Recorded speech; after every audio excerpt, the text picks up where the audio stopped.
name is Eric Engel. My name is Eric Engelbart, and I'm the Deputy City Manager here with the City of San Leandro. I want to thank you all for taking the time to be with us today on this Saturday morning to talk about this important topic of community police oversight.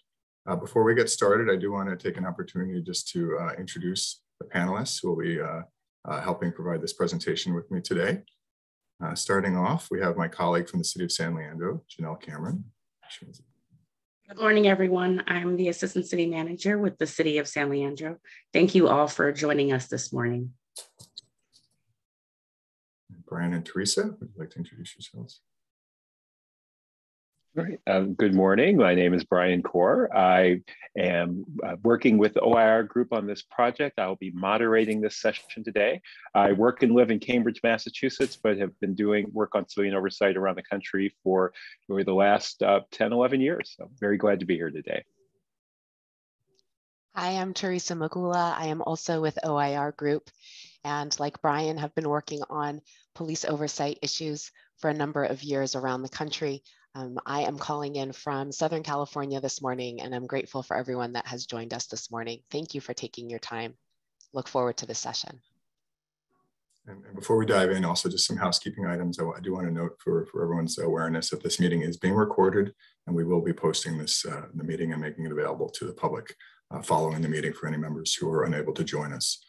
In addition, as you note on the screen there, we are hosting this forum on 2 occasions, both today, this morning, Saturday the 16th, as well as next Thursday, October 21st at 6 p.m., although both presentations will include identical content. And so just so folks are aware. And so with that, I'll go ahead and dive into our presentation. So I think it's helpful just to start off about a little bit of our goals for today's session. Generally speaking, our goals are just to give you background on our process as the city is in the process of exploring police oversight. Take this opportunity to also share a draft working model that we've been working on and invite your feedback. And then just in general, gather community input. And I think it's worth noting that the model that we will be sharing with you today is very much an administrative working draft. And so there are still many opportunities for that draft to be further revised and informed by the public feedback that we receive. So just a little bit of background on where we are in the process and why we started. So there's been a number of community surveys that the City of San Leandro has conducted for many, many years, and certainly going back at least a decade or so as we've conducted that survey work. A top priority that has often been identified by large swaths of the community is just the importance of public safety. Related to that, of course, there's just been, as we all know, evolving national conversations and dialogue about policing in general. Of course, there's been a number of events that have taken place across the country in recent years as well that have galvanized opinions in various fashions on this topic. More locally, more close to home here in San Leandro, of course, we had the tragic death of Stephen Taylor as part of an officer-involved shooting in April of last year. Which also spurred a lot of dialogue here in the community. In addition to that, this past February, on February 22nd, our City Council directed staff to develop a public presentation on the concept of civilian police oversight. Our colleagues here from OIR Group were or some of their other colleagues from the organization participated in presenting that information. And for those who didn't have an opportunity to see it, I'd encourage you to take a look at it. It is available on our Meeting Central website. And at that meeting, that presentation took a very deep dive into what I would classify as Police Oversight 101. And it gave a deep overview of all the different types of models that exist out there. And at that meeting, the City Council did provide us general direction to move forward with to continue to explore the possibility of a Civilian Police Oversight Board, including a hybrid model that we'll be diving into in a little more detail in the subsequent slides. It's also worth noting this past July 17th, our City Council held an annual planning session where they identified their top policy priorities for the upcoming 6 months. And within that top 10 of policy priorities they identified was civilian police oversight. And we are now in the midst of that process now as part of that work plan that they identified. And then lastly, and very importantly, is of course, we've been in the process of conducting ongoing dialogue with the community in various forums, and of which this meeting today is a part of that process. So our proposed plan that we've been looking at this point in time, we're classifying as what's known as a hybrid oversight model, which would include two key elements, both a community police review board as well as an independent police auditor. And again, I think part of the rationale for why that was selected was not only a function of the feedback that the city council provided to us, it is also aligns with some feedback that we've received from various community groups as well, including an organization known as the Slate Coalition, which is a group of community residents who've been actively following this topic and have spent a significant amount of time developing some proposals. Just to provide some additional context here, I think what we wanted to share with you all today as well is just some of the factors and the lens through which we looked at this as we were developing our model.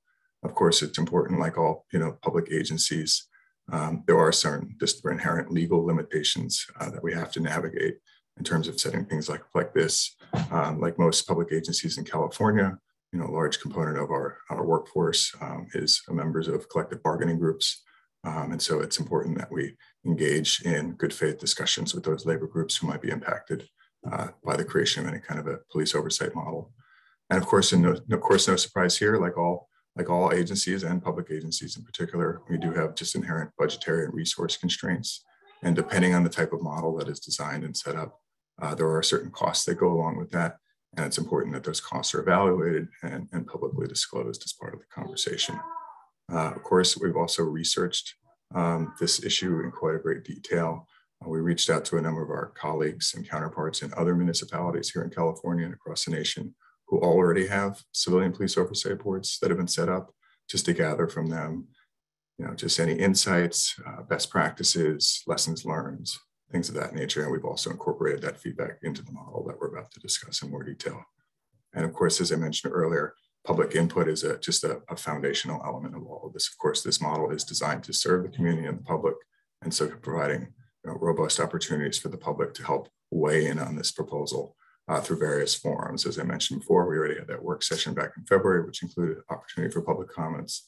We had that July planning session with the City Council. We had today's meeting, next week's meeting, and we'll have some other meetings coming up as well that I'll be explaining in a little more detail. So starting off at the top here, I think, as I mentioned, the proposal that we are looking at today is what I classify as a hybrid review board that would include two key elements, both the Community Police Review Board as well as the Independent Police Auditor.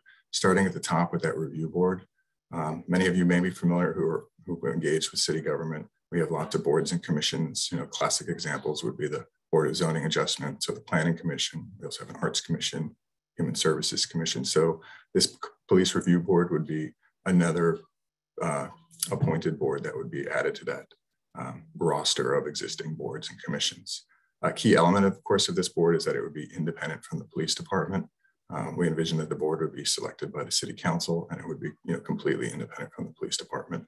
The current proposal we're looking at would be that the board would be made up of 7 diverse members, which is a similar size and structure to many of our other boards and commissions here in San Leandro. In addition to that, we are also considering incorporation of having a non-voting ex officio student representative as well, to ensure that students have a voice in this process. As a means of just ensuring that there's a sufficient balance to this board and it's not weighed in one way or another, is that we are recommending there be a maximum of 2 attendees with a law enforcement background. And of course, like all of our boards and commissions, any current city employees would be ineligible for serving on that board. As I mentioned earlier, we envision that this board, like all of our other boards and commissions, would be appointed by the City Council. In addition to that, they would be subject to just robust training and other kind of just to provide them with the background and expertise to effectively serve on that board. I think it's important to note also that we envision that this board would have broad policy authority to review those policies that a majority of the board are interested in reviewing and related to policing, subject to basically the direction of the majority of the board. This board, of course, would also support broad public outreach, letting the public know they're there, providing an avenue for members of the public who have concerns about policing or some of the interactions they've had with San Leandro Police Department, that they have a new forum to basically air those concerns. This board would also have the ability to provide input into the police department's annual budget. And in the event there were ever a vacancy at the police chief level, in the future, they would also have an opportunity to provide input into the process of the selection of that police chief. Although it's important to note, as with all the department heads, and this is just a function of the council manager form of government, the ultimate selection of any chief is ultimately at the discretion of the city manager, similar to all the other department heads. Also important to note, as I mentioned earlier, in the event that citizen complaints were received from members of the public, this board would have the ability to refer those complaints over to the police auditor and the internal affairs process that I'll dive into in a few moments. And lastly, this board would also have the ability to develop an annual public report that could be presented to the city council in public forums as well each year. Pivoting now over to the other side of this proposal, the other portion of the hybrid is what we're calling the independent police auditor, or what I may refer to as the IPA. Generally speaking, this would be an independent monitor. We envision that this position would be hired through a request for proposals process. There are a number of individuals out there all across the country with deep subject matter expertise in this area who would be qualified to serve in this role. So we envision we'd submit a request for proposals and provide an opportunity for qualified applicants to apply. And then there would also be an opportunity for that review board to weigh in as well.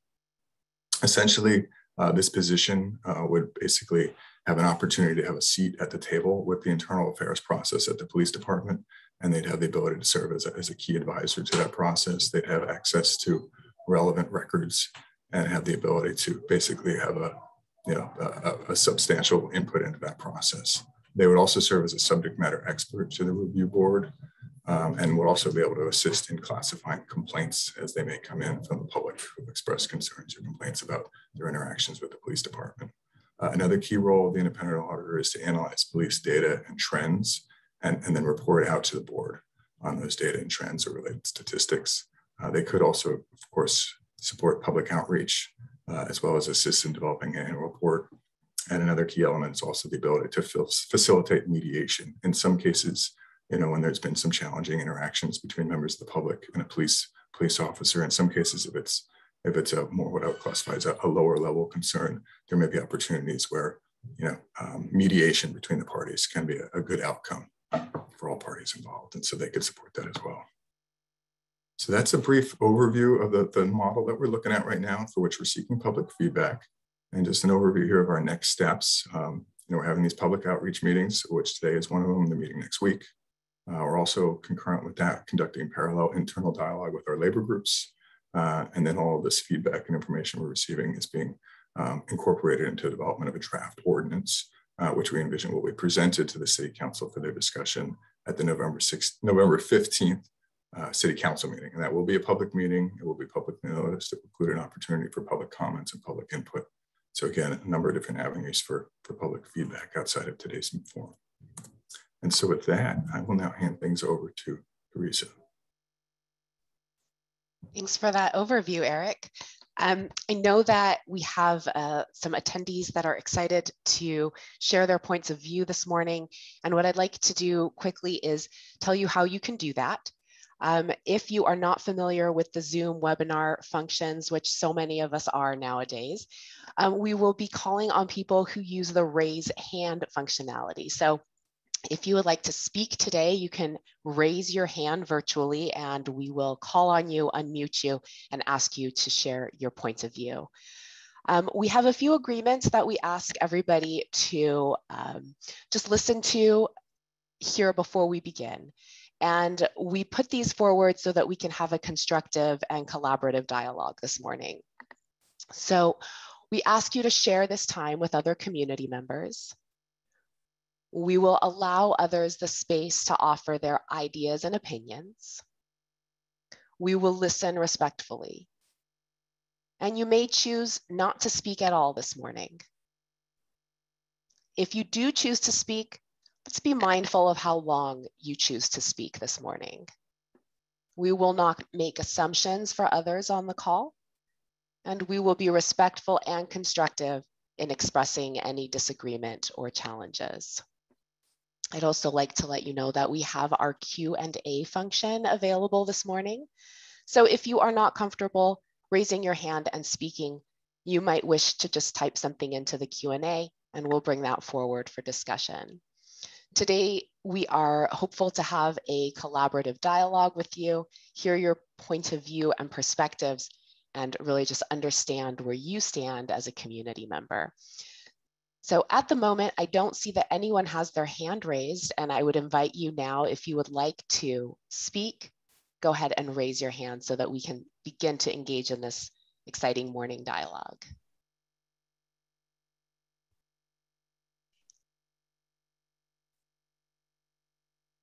All right, we have a couple hands raised.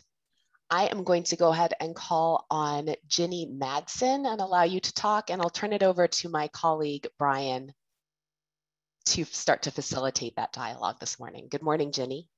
Good morning. So I don't have a camera, so you can't see me, but no problem. That's okay, Ginny.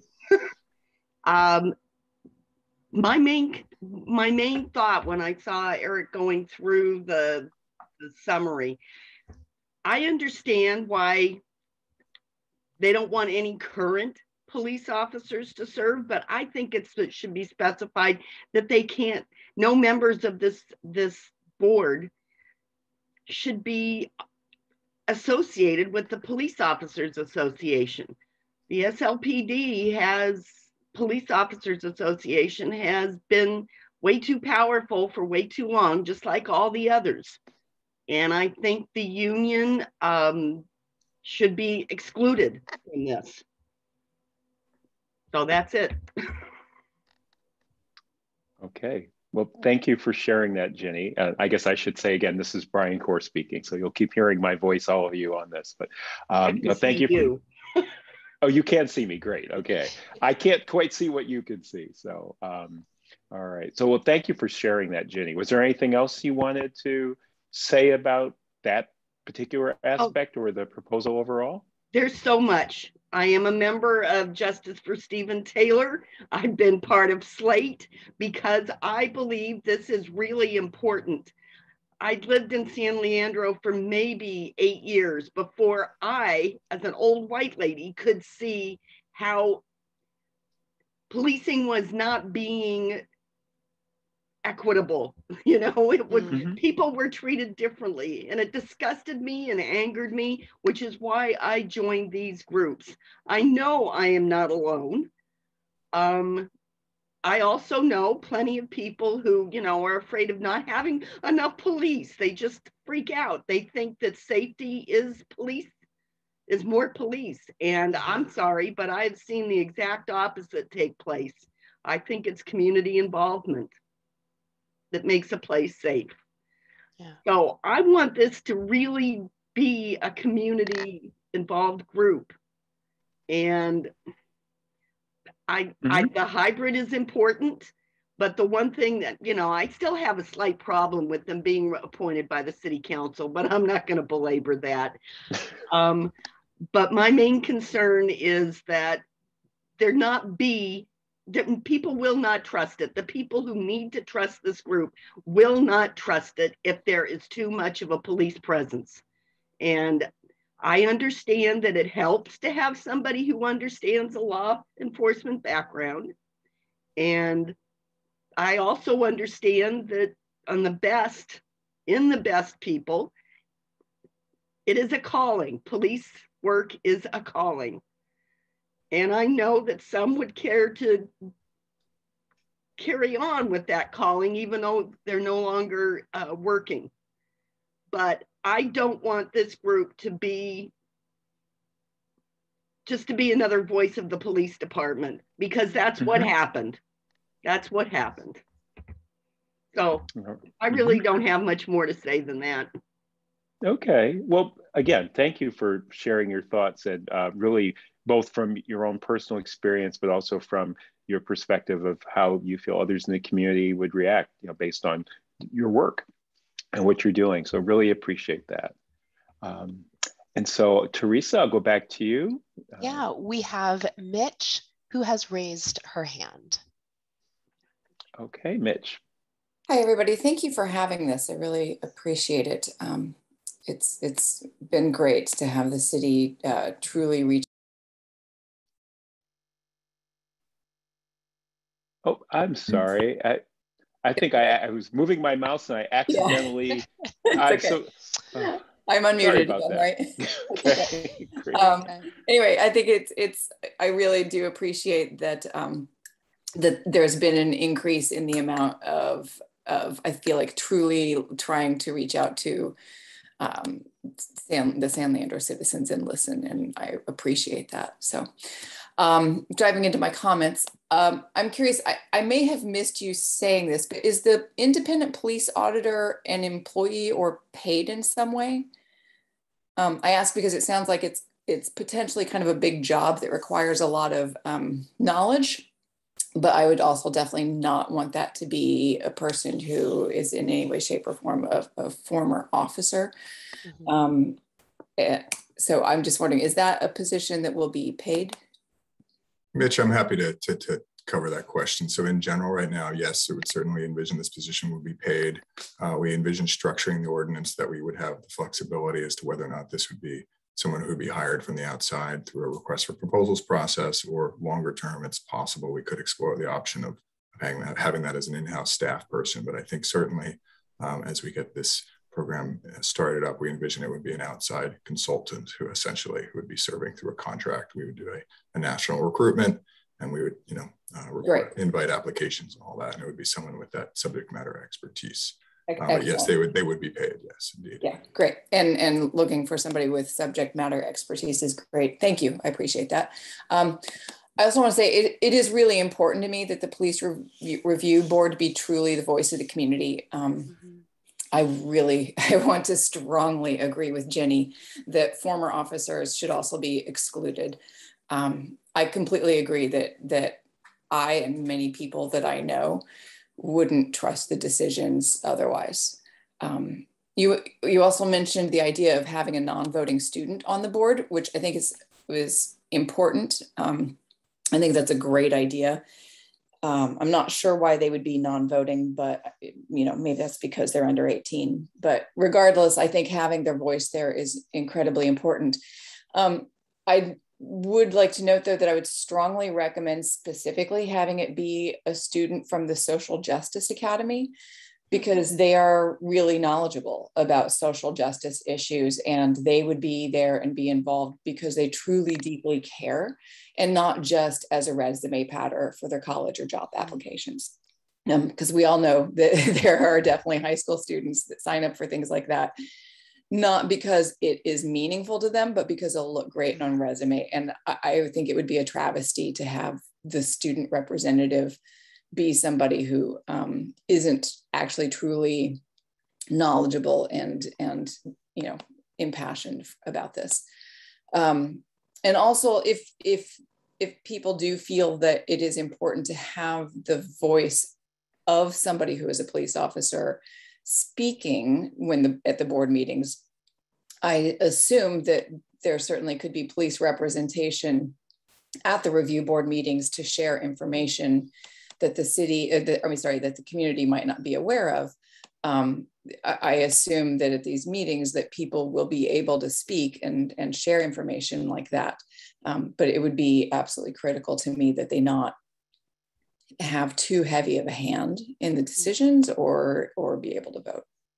So thank you. And thank you for doing this. Great. Thank you, Mitch. Really appreciate your thoughts. And again, the perspective you bring and just framing it around how the city thinks about the composition of the board as it goes forward. So it's very helpful. All right. And Teresa, do we have more people ready? Yeah, I have a question that was typed in to our Q&A. And this question is from Lynn. Lynn asks, who would choose the members of the board and the independent auditor? And who would conduct the extensive training needed? That might be a question for Eric, if you've got that, Eric. Sure. So yes, at a high level, in terms of who would appoint it, we are envisioning that similar to all the other boards and commissions here that we already have on our roster with the City of San Leandro, that they would be appointed by the city council members. So typically the way that procedure works, just for those who may be unfamiliar, is we typically post an application publicly, invite any member of the community who's interested in serving to apply, submit that application. Those applications would then be distributed to the city council members, and then it would be up to the city council member, each council member, to decide each of them would essentially have one selection.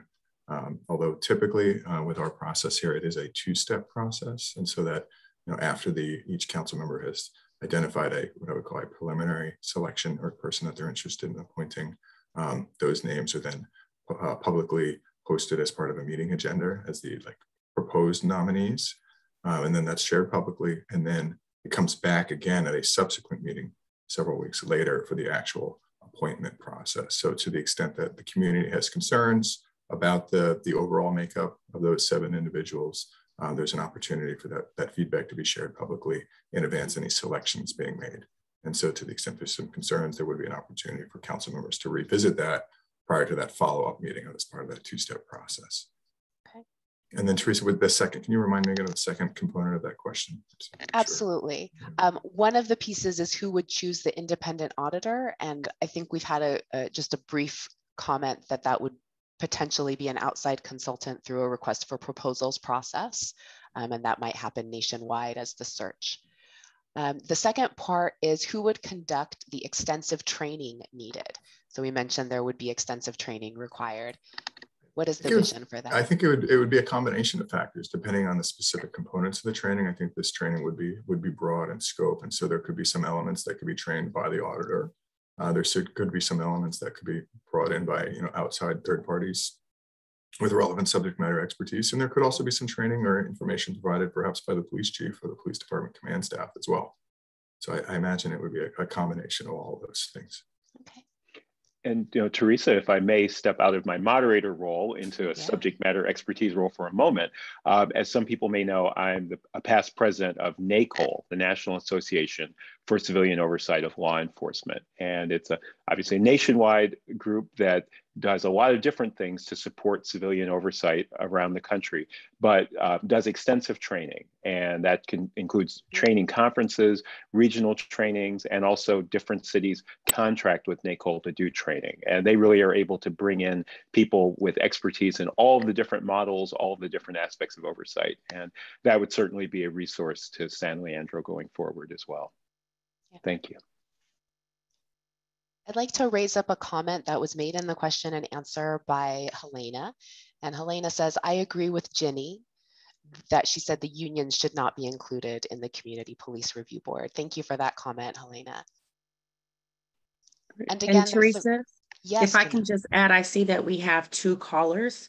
So callers, if you'd like to raise your hand, please press *9 on your phone and it will allow us to see your hand raised. Thank you for that. And again, we have a few new people who have joined in.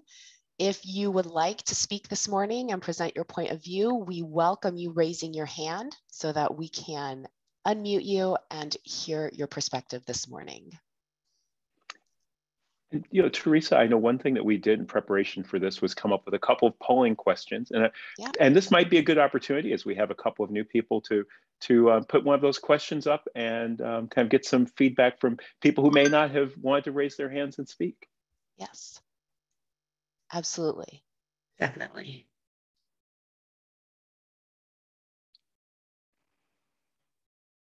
Okay, so we have our first poll. Why did you join us? So please, again, I'm not the expert in this, but maybe Teresa, you can help people with how to answer the question, depending on where they're calling in or how they're zooming into this meeting. Yeah, unfortunately, if you're calling in this morning, we cannot see your poll results. But if you are logged in through Zoom, you can go ahead and click on the item that best responds to why did you join us tonight? To learn about the process, it's tonight, it says, but it's this morning, although perhaps some of us are already in the evening time. To learn about the process, to speak in support of police oversight, to hear what others think, to air my concerns about what others think, all of the above or none of the above. And it looks like we already have some people responding. Folks are here to learn about the process, to speak in support of police oversight, and to hear what others think. And a few folks are here for all of the above. We are grateful again that you joined us this morning. I have a raised hand from Melissa Ditano. And Melissa, if you'll go ahead and share your comments with us this morning. Thank you. Good morning and thank you. My name is Melissa DiTano and I've been a resident in San Leandro for about 12 years. And I'm glad that the city is moving forward with police oversight. I did attend the February presentation and I agree that a hybrid model would be best for us. And I do appreciate you going over the plans thus far. And after seeing your presentation from this morning, I agree with Jenny and Mitch in strongly opposing the proposal to allow members on the community review board that have law enforcement background. I have family members that are police officers or were police officers, and I understand that they're not monolithic. However, I think that any police background in this review board would change the dynamic, and think that this is a really important body to be made up of other members of the community. In this conversation that we've been having for many years, the police voice has been represented very strongly. So I think it's important for this body to represent different perspectives. So I really very much encourage you to reconsider allowing anyone to have law enforcement background. I think it's really important to protect this as representation for other members of the community. All right. And thank you, Melissa. Oh, please go ahead. Thank you for spending your time on Saturday morning to educate us. Have a good day. All right. Well, no, thank you. And thank you for taking the time to be here and to share your perspective. We really appreciate that. I have a question coming in on our Q&A. And this one again might be for Eric. When will the applications be available for the Community Police Review Board? We already have folks who are chomping at the bit to get ready and get going, which is so exciting. Sure, that's an excellent question. So I'll say just in terms of our next steps, we envision, as I mentioned earlier, November 15th, we envision having that draft ordinance presented to the City Council. And ultimately at that point, it'll be up to the, that will be a public meeting with opportunities for public input. Ultimately, it'll be at the discretion as to the City Council as to whether or not they want to adopt that ordinance or revise it further. But ultimately, to the extent that we do have a path forward where that ordinance could be adopted and go into effect by the end of the calendar year. And so that means essentially, I would say, after we come back from the holidays, sometime shortly thereafter, we'd envision having an application released to the public for applications to be submitted. All right, good. All right, thank you, Eric. So do we have anyone else who has their hand raised at the moment, Teresa? We don't. So maybe we'll jump in. Oh, we do. Great. No, we have, I think it's Addie Kitchen, who has raised a hand several times and lowered it. So I'm not sure if you wanted to speak. I'll go ahead and we'll unmute you if you wanted to make a comment. Actually, I had raised my hand and I was unmuted. My name is Bob Bailey, but oh, hi, Bob. Hi, but if Addie has her hand raised, you should please give her a chance first, and then I'll say what I have to say. Looks like hand is going up and down, so maybe we'll take some time to get back to us. So in the interim, Bob, welcome, and thanks for your comment. Okay, beware, I'm going to my list here. Love a list. Anyway, no, I'm just curious because it's not showing up on my screen. I'm hoping that we've had a decent turnout for this, and obviously for Thursday as well. Can you say how many people are participating? I'm just curious. It doesn't show up on my screen. Looks like we have about 22 attendees.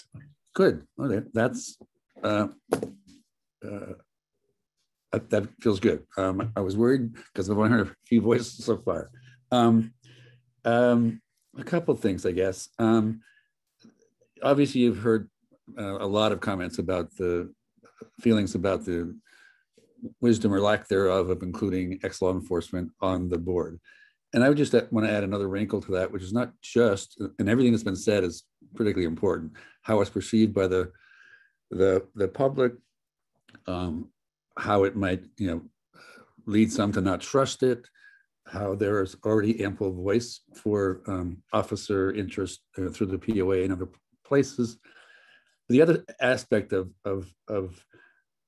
trying to seriously consider excluding officers or ex-officers on the board in a voting capacity is that there's only 7 positions that have been allocated here for the board. And I know as part of SLATE and the proposals we've given the city, we had identified any of a number of kind of diversity criteria that we think are really important to really have a representative board. And the reality is, if 2 of 7, even if that's not a majority, they can command a particular result in a decision, it takes away 2 slots from a very broad range of diversity goals that we think need to be attended to. And it's everything from representation by race and ethnicity, representation by area of the city, representation by whether they've been impacted by the police themselves, whether they represent the disabled community, the business community, et cetera, the faith community. When you put all those together, you can see if you're down now to 5, it's really hard to meet that broad range of diversity goals. So I just want to put that on the table. I think it's in addition to the concerns about how it will jeopardize how the board is perceived in terms of its lack of bias or whatever. The diversity goals really need to be elevated, I think, to have this be a truly representative board. So I guess that's more of a comment than a question, but that's okay. We want to hear from you, so this is important. I should warn you, Brian. Not warn you, but I've seen you. I've seen you in many. I'm a NACOLE member, so I've seen all of the NACOLE for the last 2 years, the conferences and stuff. So you've done a great job. Glad to see that you're in a place where you can continue this good work. The other thing and these are more in the area of questions now.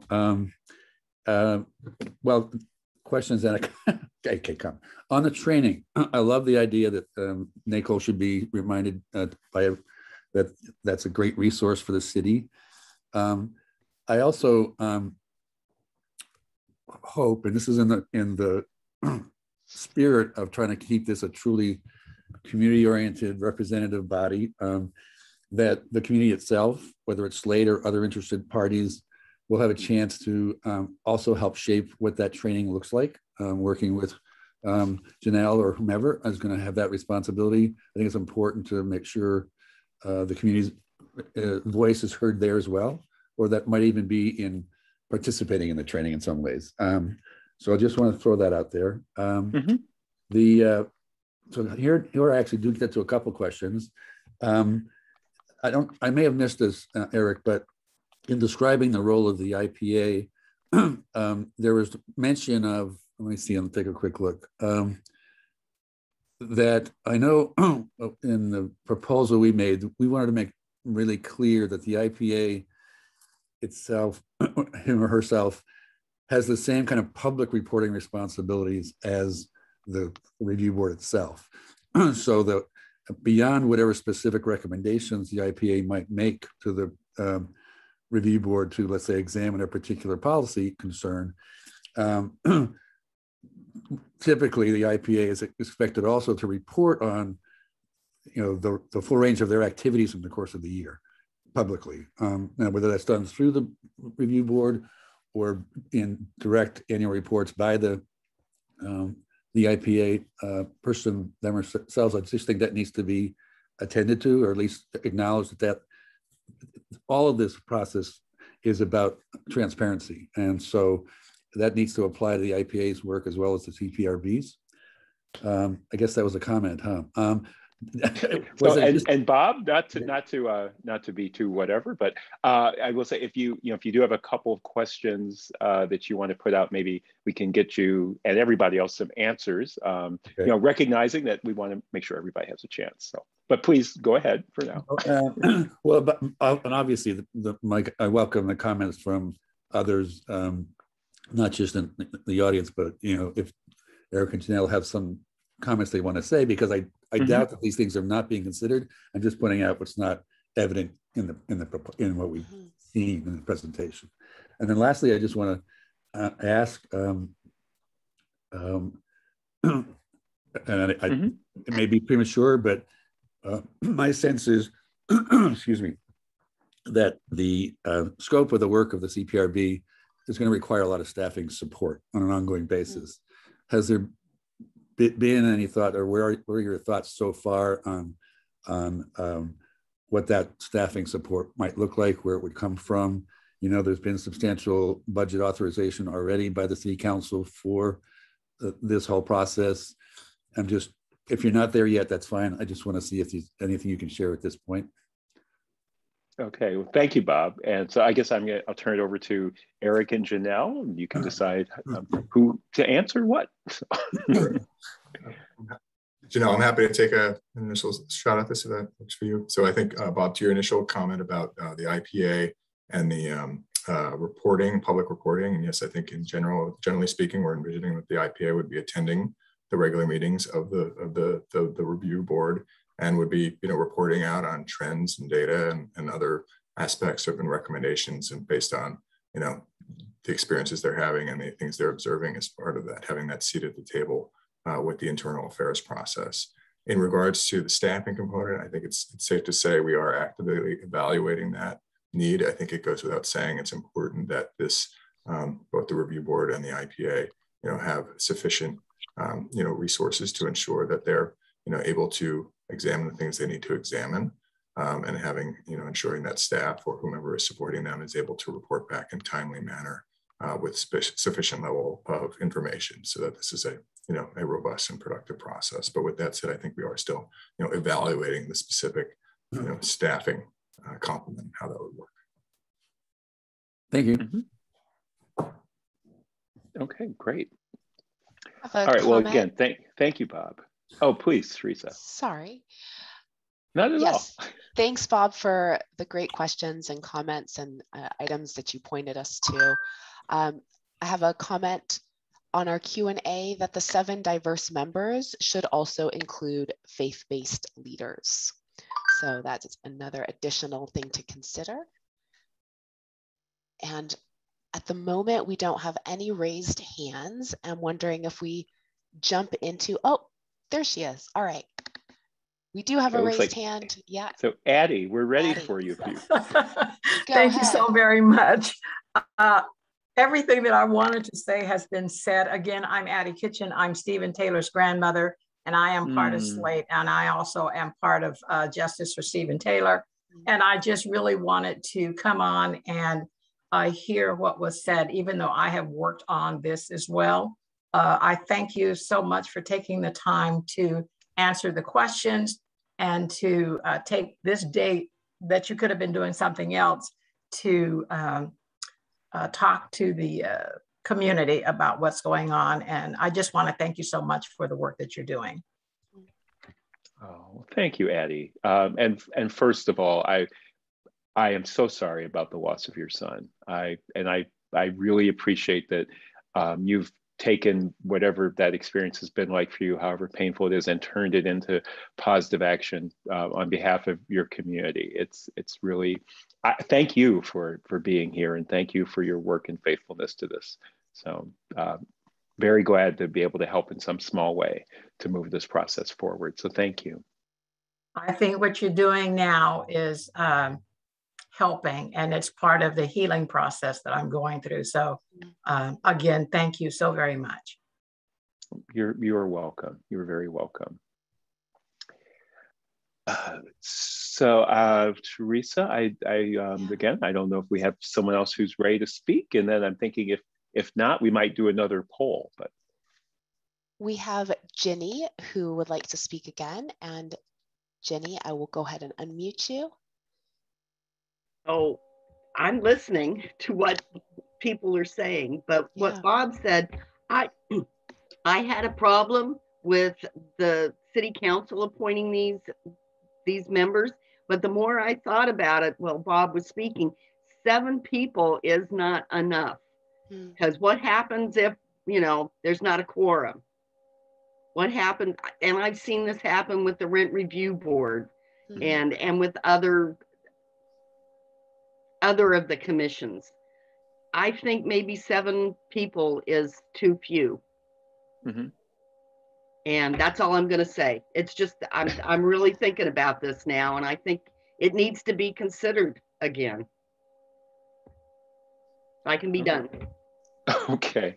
Well, thank you, Jenny. And again, this is important because part of why we are all here this morning is to hear from people and to get people to think more about this and to continue to kind of grapple with the different issues and concerns that people have in the community and how this can move forward in a way that will really work for your city. So absolutely appreciate that.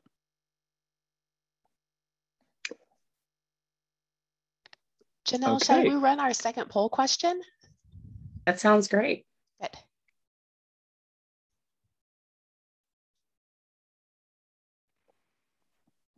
Okay, so here we have a question asking you your impression of that hybrid model that Eric, on behalf of the city, has presented this morning. And we're asking, what is your impression of the proposed hybrid model? The hybrid model will be effective. The hybrid model will not be sufficient. I don't understand the model. I don't think we need any oversight, or none of the above. And I had a comment previously that folks wished that they could answer more than one. Unfortunately, we don't have that capacity in the Zoom polls. But it looks like most people believe that the hybrid model will be effective, and we appreciate that kind of feedback. Oh, absolutely. And I will just say, from the work I've done with other communities, it's you don't always see that much agreement on the type of oversight. People can be coming from very different places around the model. So I think it's really important to note that so far in this particular sample of your community, we're seeing real unanimity about the model that the city is looking at. So I think that puts you in a good place to continue to move forward in a positive way as a city. Some really knowledgeable people who have really taken the time to think about this. So certainly I'm sure that your city is appreciating that kind of feedback from people who have really thought about what this looks like to be effective in San Leandro. I have a question on the Q&A. How exactly will the annual report be communicated to the citizen so that it is widely distributed? And secondly, will a questionnaire be available online? So I'm assuming we're talking about the annual report suggested as part of the model for the independent police auditor. And if that's incorrect, Marilyn, go ahead and type back and let us know if that's what you were talking about, if we got it wrong. So how, Eric, do you think that this annual report will be distributed?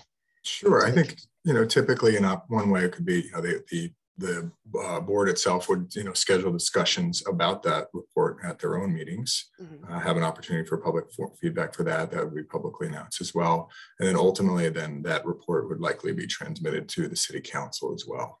I think some of these details have yet to be worked out. And of course, we would welcome input from the board itself once they're formed in terms of methods of doing that. But I think typically that would be then transmitted to the council, and potentially there could be an opportunity for an annual discussion to be scheduled at a city council meeting potentially. But I think it would be worked out. Okay. Second part of that question, I would love some more clarification, Marilyn, if you are comfortable either typing or raising your hand to speak. Will a questionnaire be available online? And I'm just not clear on what that might look like. Is it a questionnaire of your community and their views on policing, or what that might be? So Marilyn, if you're feeling comfortable to share a little more about that question. Really interesting. I'm a big fan of community surveys, as I know San Leandro is. So would love to hear more about that. Helena asks, presently, who analyzes police data and trends? Great question. Eric or Janelle, who is that?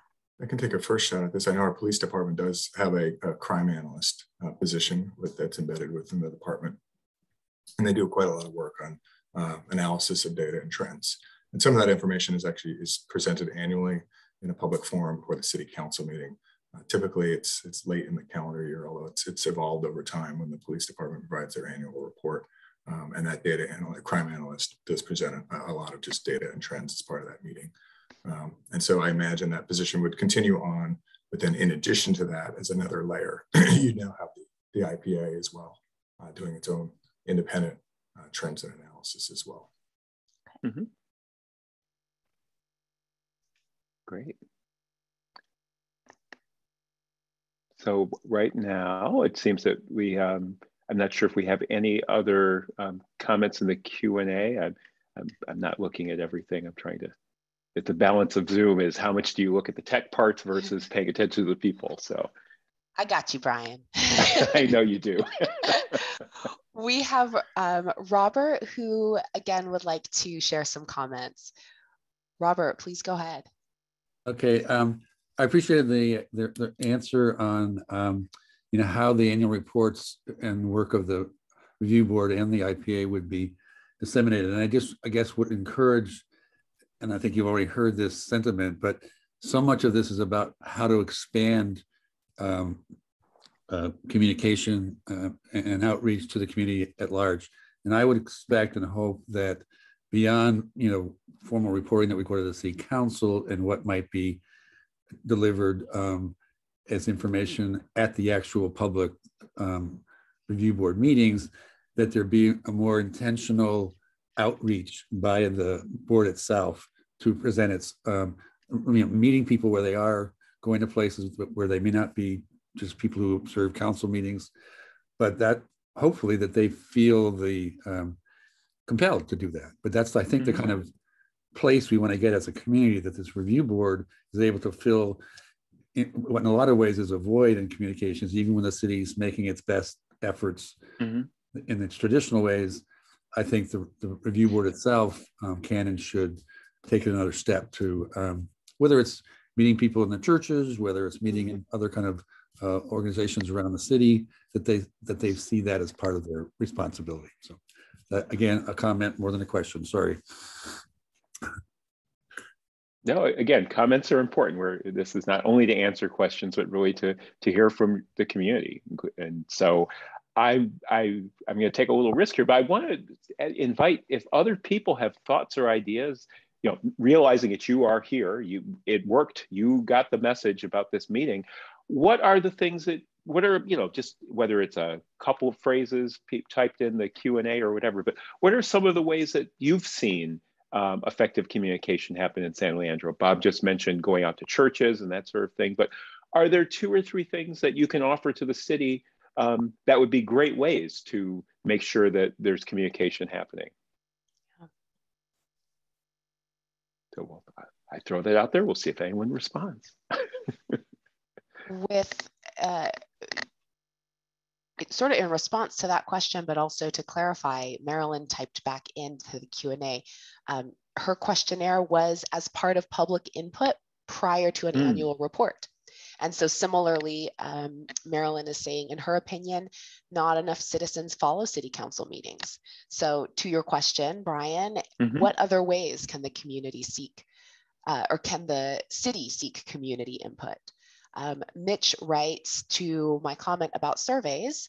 Community surveys sound good, but her experience in San Leandro is that surveys have a history of being written in such a way that they are designed to get a specific set of answers and aren't actually useful.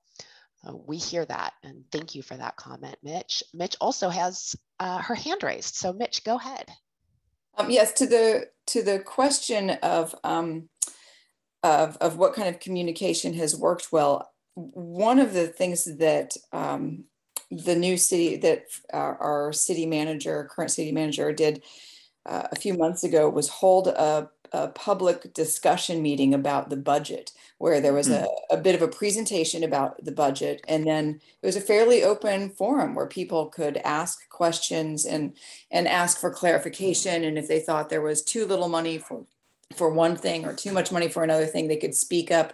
And it was a real opportunity for a true back and forth about it. And I found it incredibly educational and helpful. And I think it gave an opportunity that we don't really have in like city council meetings, for instance, to actually have a back and forth, and where if people have questions about something or they're thinking negatively about something, to actually put it out there and have an actual response from somebody from the city explaining why that decision was made, or explaining that, you know, this amount of money is showing up this year, but that's because the ramp up will be this way. You know, it's like, it was really helpful. And I thought that was great. And this is, I think, useful as well. But I think the budget meeting was a fantastic example. That's really great to hear. Both that there's an example that worked, but also an example that's being done right in San Leandro now. So thank you for that. That's really, really helpful. And David writes, we can have community forums at the main library and at the smaller branches. So there's an idea. Tim has his hand raised and also wrote a quick question into the comments, but I'll let you go ahead and voice those, Tim. Oh, sure. I wanted to, well, I'll put my voice behind the comments made by Jeannie and Mitch and Bob. I think across the board, I agree with their comments, their suggestions, and I agree that there needs to be limits on representatives of other groups, right? The board needs to be specifically the voice of the community members and the residents, which other voices have already been heard and are already being heard. But I also wanted to comment on communication from the city. And I think Mitch touched on the city council meetings not being very communication back and forth oriented. And I honestly think that's created a real animosity toward the city council members and the city council, and therefore the city as a whole, because those meetings simply become an exercise in frustration of needing information and desperately wanting to know you're heard. And they literally are getting the message that they're not heard because the council members simply don't respond at all. Now, I understand they may not want to, they may have limits, and there are lots of issues behind that, but the communication that what they're sending is basically a big wall, and it comes off as very offensive, and it escalates the animosity toward the entire city, as well as making any specific issue seem far more cataclysmic, if you will, because it's simply, you keep butting your head up against a wall rather than actually being able to have any communication about the issue or knowing you're heard. I think that's a kind of a core element of what's kind of gone flawed in the city council meetings, is this lack of any human side coming back when you ask for information that's necessary for how you're going to live your life in the city. So that's all. Thank you. Yeah. All right. Well, thank you, Tim. And not to over analyze anything, but I think one of the themes I'm sort of hearing in this is that there's a general sense that there need to be ways of communicating that are outside of sort of the formal meetings of the city council or formal board and commission meetings, but there really has to be some sort of interactive communication and something beyond a public comment period in a meeting. Yeah, I think, well, yes, exactly. And interaction is the key, because the public comment is not interaction at all. It's anti-interaction. So. Right. Yeah. All right. Thank you. This is really important feedback. This is very helpful. And Tim, Helena says, "Amen, Tim." So she's hearing you certainly, and we are as well. Helena also comments, "I only hear from the city officials during election time." Certainly is something that occurs in our country fairly often. Yeah, we hear that a lot, I think, for various reasons, mostly reasons that we can continue to address in our society. Marilyn had a great idea. Utilize the 2 free newspapers to communicate. Also introduce the subject matter to the high school justice academy. And that's the second time we've heard of that Justice Academy. Sounds like it's a really interesting place for our youth to start to become very engaged and knowledgeable in these kinds of issues. So thank you, Marilyn, for that comment. All right. So I'm recognizing we started a couple minutes late just to let everybody get on, but we are just about at an hour. So I'm not sure, Teresa, if we have anything else in the Q&A that we should lift up, but I guess this is sort of not quite a warning, but a reminder to people, if you haven't spoken and have something you want to say or something you want to type in the Q&A, we certainly would love to hear from you. And it's also perfectly okay if you're really here to listen and hear to other voices, but just want to say that I think we'll probably be wrapping this up very shortly. Yeah. So, but Teresa, anything else in the Q&A that we should share? Yeah, I do have a couple comments. One was regarding the comments earlier about community surveys. We have some folks agreeing that past community surveys have been full of loaded questions, making it obvious that the results are predetermined. Thank you for that comment. And also, meetings that take place on weekends draw in the people who can't make council meetings. And in fact, that's one of the reasons why we thought to have a meeting this morning on a Saturday. So kudos to Eric and Janelle for noting that and for creating the space on a Saturday morning to have a meeting. Thank you for recognizing that people need some time outside of regular weekdays. And that comment also says the meetings have to be well advertised. There was concern that this meeting wasn't well enough advertised. It did get space in yesterday's San Leandro Times, but I don't know how many people got the email from the city like I did. Not everybody cruises the city website. True, not all of us are as excited about our city website as others. Thank you for being an involved and engaged member of your community. But yes, I know that the city did try to expand the reach for this meeting. If there are people who you think might be interested, who have not engaged this morning, we do have a second session that's available on Thursday. Unfortunately, not a weekend, but hopefully outside of business hours. It will be at 6 o'clock this coming Thursday, and we welcome you to participate again if you feel like you have more to comment or want to listen. And certainly we encourage you to share the meeting and the invitation with anyone you think would be interested. Ginny comments to actually get 25 people on the last day of summer is pretty good though. So thank you everybody for being here and to everyone who has been very actively participating this morning. So just to dovetail with those comments too, I do want to acknowledge it's always a challenge ensuring that we're reaching everyone that we can reach, and I can share it. So we took every effort. We distributed email invitations to as many stakeholders as we could come up with. We posted this on all of the city's social media channels. As you noted, it was covered in the San Leandro Times. It's also posted on the city homepage, but we can always there's always more that can be done. And I would welcome my email address there is on the screen, eanglebart@sanleandro.org, as well as my colleague, Dana Turner. I would invite anyone who has interest or comments or things you didn't share today or that others may want to share, please feel welcome to email us, and we'll ensure that feedback is incorporated into the process as well. And if there's others that you want to ensure that may have not received an invite that you think should, we'd be happy to reach out to them as well. So thank you for those comments. All right, that's great. So thank you, Eric.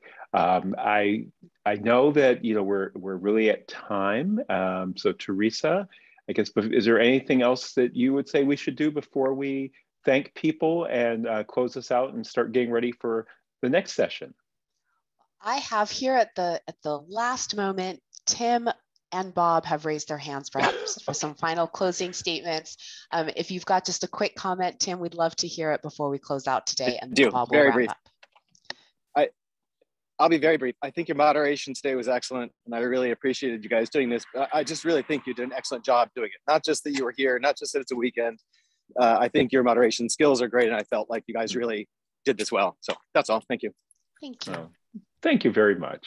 I'll always take those comments. Indeed. So if I'm unmuted, I will go ahead. Go for it. Yep. No, I will just echo those thoughts. I appreciate both the city efforts, Eric in particular, and then the wisdom of including you folks as kind of neutral and knowledgeable facilitators. I think was really effective. And I'm hoping more people get the advantage of this forum on Thursday.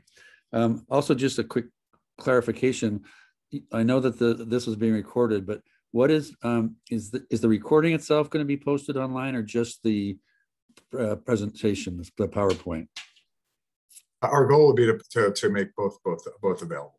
Great, thank you. All right, well, thank you, Bob. Is that what you asked?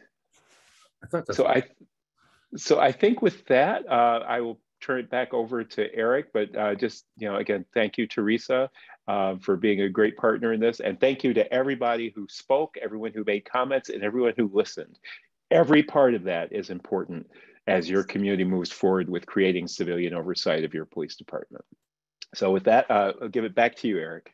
Okay, well, yeah, thanks very much, everyone, for attending. And just to echo Brian's comments, we really appreciate you all taking the time on your Saturdays to be with us today. And I just want you all to know that this process is sincere, and this is part of our efforts to gather that public input. And as I mentioned at the beginning of the slide deck, this whole program will only work if the community has buy-in to it, and that's part of our goals with these sessions. So thank you all for taking the time. We're really appreciative. And if I can just close out, Eric, I want to say thank you to Brian, Teresa, and Eric for all of your work on this. As the city's new assistant city manager, I really wanted to listen, and I appreciate everyone joining us this day with your thoughts. It's really important that we hear from the community. Thank you for also encouraging us to have this weekend session. I know you all are busy and have other things that you could be doing, but taking the time and making this effort is definitely appreciated and allowed me to listen to the community and their needs. Okay, so with that, I believe we can call this meeting adjourned. We can. Thank you. Have a great Saturday, everyone. Stay safe and be well. Take care.